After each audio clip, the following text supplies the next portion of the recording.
Welcome to the Health Headliner podcast by Tudu Digital. Our content is informational only and not medical advice. Please consult your provider. Now, let's dive into today's headlines. Hey everyone, welcome back. Ready for another deep dive? Always. Awesome. So today we're looking into some pretty cool research about the flu. And get this, it involves stuff you probably already have in your kitchen. Now that's intriguing. Tell me more. We're talking mushrooms and oats and how they might be helping you fight off the flu right now.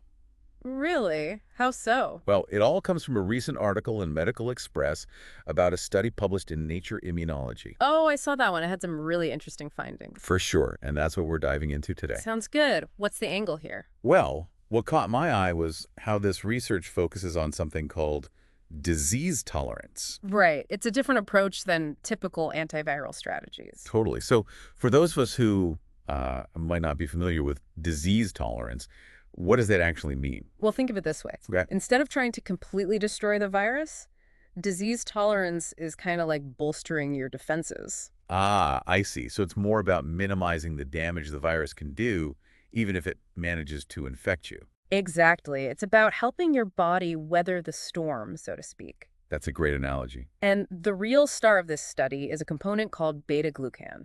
Beta-Glucan, okay. And where do we find this Beta-Glucan? Well, it's actually found in all fungi. Fungi, like mushrooms. Exactly. Those mushrooms you might have had on your pizza last night. Those have Beta-Glucan. Wow. So something as common as mushrooms could be helping our bodies deal with the flu? That's what the research suggests. And it's also found in oats, like in your oatmeal. No way. So like my breakfast could be helping me fight off the flu right now. Potentially. It's pretty fascinating, right? Absolutely. So how did they figure this out? What did the study actually involve? So they gave Beta-Glucan to mice, Okay. and then they exposed them to the flu virus. What happened?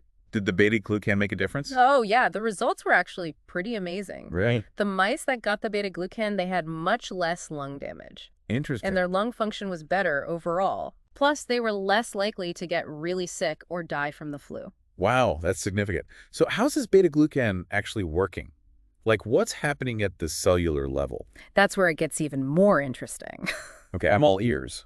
You see, our immune system has these cells called neutrophils. Right, the first responders. Exactly. They rush to the site of infection and start fighting like firefighters putting out a fire. But sometimes those firefighters, neutrophils, can get a little carried away, right?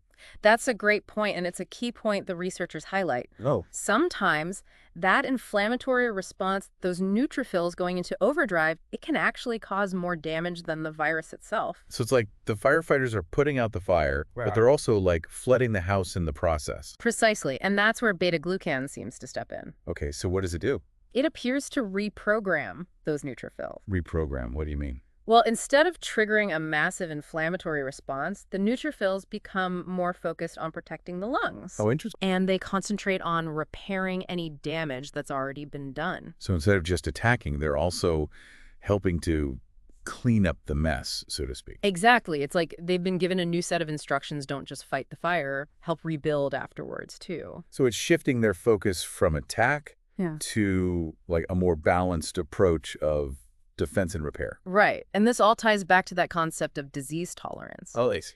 It's not about completely wiping out the virus. It's about managing your body's response to it in a way that reduces the harm. That's fascinating.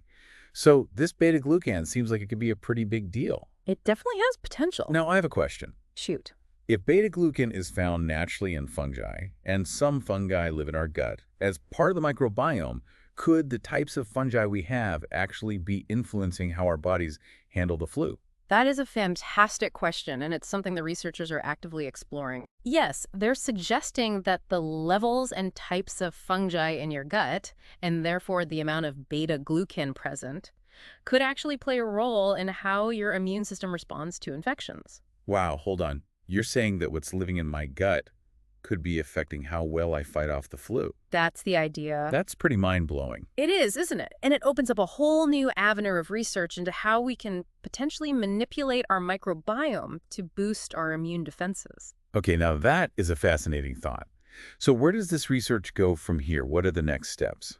Well, the researchers are pretty optimistic about the potential of beta-glucan as a therapy for the flu, Hmm, and even for other emerging viral pathogens. that's amazing. But of course, more research is needed, especially in humans, to really understand how this all works Of and course. to see how effective it could be in real-world settings. For sure. But with flu season upon us, this research couldn't be more timely. Absolutely. It's definitely relevant, especially with the concerns about bird flu circulating. Right. This goes beyond just treating the flu, doesn't it? It does. We're talking about a whole new way of thinking about our immune systems and how they respond to threats. Exactly. It's a paradigm shift in how we approach dealing with viruses. It makes you wonder, what else don't we know about our own bodies? I know, right? It's a constant journey of discovery. Well, this deep dive has certainly opened my eyes to the fascinating world of the microbiome and how it all connects. It's an amazing area of research, full of potential. It really is. So, could your diet be playing a role in how well you fight off the flu? It's definitely possible. And what if we could actually tweak our microbiome to boost our natural defenses? These are some seriously cool questions, and we're going to delve deeper into them right after the break. Looking forward to it. Welcome back. Before the break, we were talking about beta-glucan and how it could be influencing how well your body handles the flu. It's pretty wild to think something found in everyday foods could have such a big impact on our immune system. Yeah, and it makes you think about what else we might discover about the microbiome. For sure. Speaking of the microbiome, we touched on the idea that the types of fungi living in our gut could be playing a role in this whole disease tolerance thing. Can you break that down a bit more for us? What does that actually mean? Well, you remember how we talked about neutrophils and how sometimes their response to the flu virus is a little too much, like they can go a bit overboard? Yeah, like those firefighters who put out the fire but flood the house in the process. Exactly. So imagine if we could train those neutrophils to be a bit more careful, you know, more focused on protecting the lungs rather than causing a ton of inflammation. That's where the microbiome comes in. So the bacteria and fungi in our gut could actually be influencing how our immune cells behave. That's right. It's like having a team of microscopic coaches in there helping fine-tune your immune response. Wow. So how do we get those good coaches in there? Well, that's where diet comes into play. Our microbiome is constantly changing based on what we eat. It's like a garden.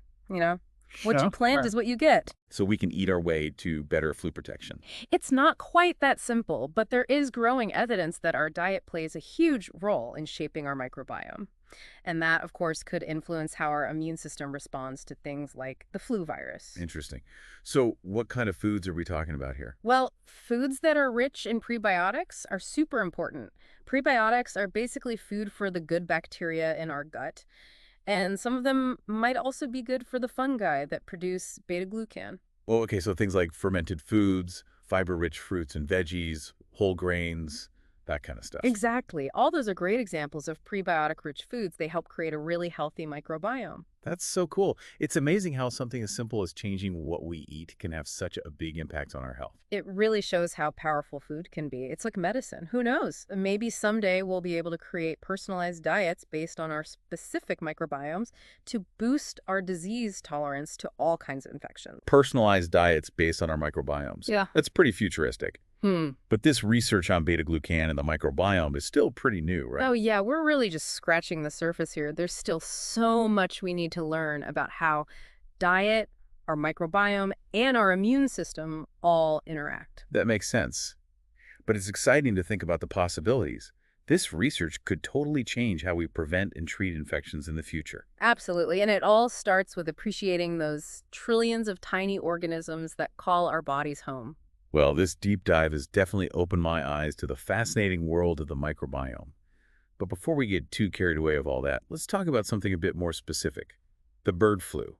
You mentioned earlier that researchers are looking into whether beta-glucan could be effective against that particular strain of the flu. What's the story there? Right. So as you know, bird flu, or H5N1, has been a growing concern these days. It spreads easily among birds, and while human cases aren't super common, they can be pretty serious. And I remember reading that there have been a few isolated cases of human-to-human transmission, which is obviously not great. Exactly. And what's particularly concerning about H5N1 is that our current flu vaccines don't offer a ton of protection against it. So how does beta-glucan fit into all this? Well, researchers think that beta-glucan's ability to kind of fine-tune the immune response and promote disease tolerance could make it a valuable tool in fighting H5N1. Oh, so even if it doesn't kill the virus directly, it could help our bodies handle the infection better. Exactly. By reducing inflammation and promoting tissue repair, beta-glucan could potentially make the infection less severe, It could even increase the chances of survival, even with a virus like H5N1. That's really encouraging. But I'm sure there are still lots of unknowns, right? Of course. As with any new research, we need to be cautious and do a lot more research to really confirm these initial findings. And we have to think about the ethical implications of any potential treatment. For sure. But it's still pretty exciting to think about the possibilities. This research has the potential to change how we approach infectious diseases, not just for the flu, but for a whole range of viruses. I completely agree. This is just the beginning of a really exciting journey. But for now, let's take a moment to recap what we've talked about. Disease tolerance, the interesting role of beta-glucan, and the potential of the microbiome. We even touched on the possibility of using beta-glucan to fight the bird flu. It's been a lot to cover. Welcome back. So before we went to the last break, we were talking about the potential of beta-glucan to help us fight off even really serious viruses like the bird flu. Yeah, it's incredible, isn't it? You start to realize just how complex our bodies are and all the amazing stuff happening at the microscopic level. It really makes you think. But there's been a ton of info in this deep dive, so maybe it's time to take a step back and recap some of the key takeaways. Definitely. We started by talking about that study on beta-glucan, remember? Oh yeah, the stuff found in mushrooms and oats. Right. And the most fascinating part was how this research isn't about killing the flea virus directly. It's about helping our bodies handle the damage the virus can cause. Exactly. It's about focusing on making ourselves more resilient, not just attacking the virus head on. That's where the whole disease tolerance thing comes in. Exactly. It's not about winning every battle. It's more about surviving the war, you could say. And the coolest part is how this beta-glucan seems to be able to reprogram certain immune cells, those neutrophils. Yeah, it's basically training them to focus on healing and repair instead of going into a full-blown inflammatory response. It's like those neutrophils are learning to chill out a bit. Yeah, and then there's the connection to the microbiome, all those bacteria and fungi living in our gut. That's right. We talked about how the types and levels of fungi and the amount of beta-glucan could be influencing how our immune systems react to infections. That's right. So basically, what we eat, which shapes our microbiome, could be playing a role in how well we fight off the flu. It's all connected. Like, we have this whole inner world of microscopic allies, and we can support them by making good food choices. It's a powerful idea, and it's really just the beginning. This research is still so new. It is. But it's pretty mind-blowing to think about the possibilities, right? This research could completely change how we think about preventing and treating infections, not just for the flu, but for so many other things. Absolutely. This could be huge, not just for the flu, but for all sorts of diseases. It really highlights how much we still have to learn about our bodies and how everything is connected. Exactly. It's amazing, right? And to think something as simple as a bowl of oatmeal could be playing a role in keeping us healthy. It really makes you think twice about what you're putting in your body. Well, I gotta say, this deep dive has been a wild ride. It has. I've learned so much about beta-glucan, disease tolerance, and the amazing power of the microbiome. It's a fascinating field, for sure. And who knows what the future holds? Yeah. Maybe one of our listeners will be inspired to make the next big discovery in this area. That would be awesome. So, to everyone listening, keep those questions coming and stay curious. Thanks for joining us for another deep dive. Until next time. Thanks for tuning in to the Health Headliner podcast by To-Do Digital. Like and subscribe for more health news and breakthroughs. Stay healthy and informed. See you next time.